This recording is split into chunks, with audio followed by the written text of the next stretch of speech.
Even though missiles are often flying toward Israel from southern Lebanon, courtesy of Hezbollah, that hasn't always been the case. Ancient connections between Israel and Lebanon can be found throughout the Bible. In modern times, these connections frayed. Our next story is about the rebirth of relations between Israel and Lebanon through music and a spiritual renewal. Middle East correspondent Julie Stahl has more. It was a collaboration that got the world's attention. On paper, it shouldn't have happened.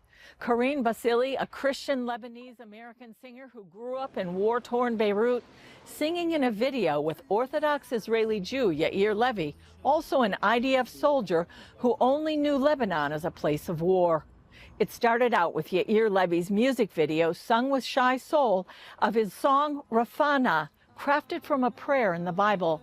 For him, it was a plea to God for healing for his grandmother.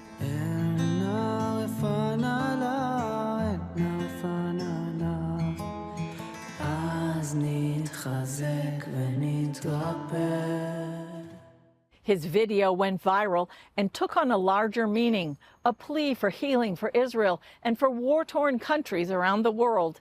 It was a message that captured the world's heart. Singers around the world did versions of it in their languages. I heard the song and it really touched me. It was simple prayers, simple words, but I think the spirit that it was on the song was very strong, that really I was very sensitive to it. And, I connected to Yair and the Lord just took it from there. Carine Bassili then did a cover of Rafana in Arabic, which caught Yair's attention and led them to doing a collaboration in Arabic and Hebrew.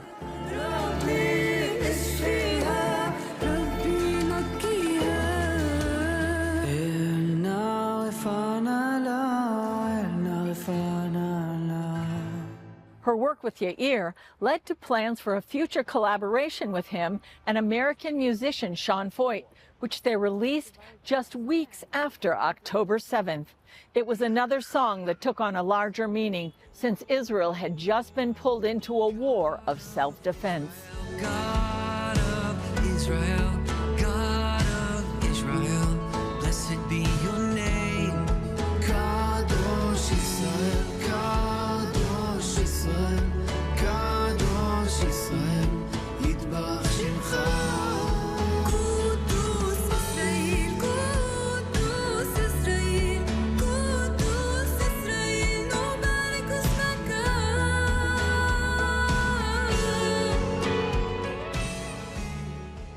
Once known as the Paris of the Middle East, Lebanon was once a thriving country with a majority Christian population.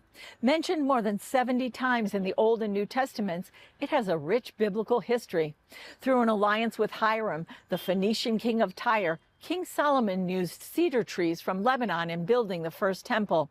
Elijah raised the son of a widow from the dead in Zarephath between Tyre and Sidon, and Jesus and his disciples traveled to Tyre and Sidon. Carine spoke to us about a day in the future when citizens of Israel and Lebanon will have close relations again.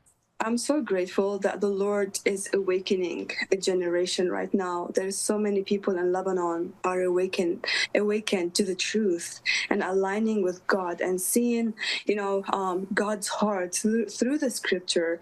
There's many Lebanese that are here in the country and they are in Lebanon. And I'm telling you, they do not hate Israel. I know that of a fact. I cannot obviously say names or anything, but there's so many people who are looking forward to the day that the border is going to open up. And I believe that is a promise for the Lord personally to me, that the border is going to open up and I'm going to go to my country.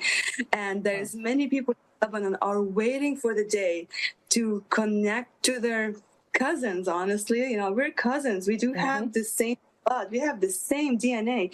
If you go to Lebanon and do the DNA of the people over there, I'll tell you, many of them, they're going to have Jewish blood over there. Well, I look forward to seeing the good things that God's going to do in Lebanon also. And thank you so much, Carine Bassili, for joining us on Jerusalem Dateline. Thank you so much for having me. What a great story. Well, that's all for this special edition of Jerusalem Dateline. Thanks for joining us. And we want to wish a happy Passover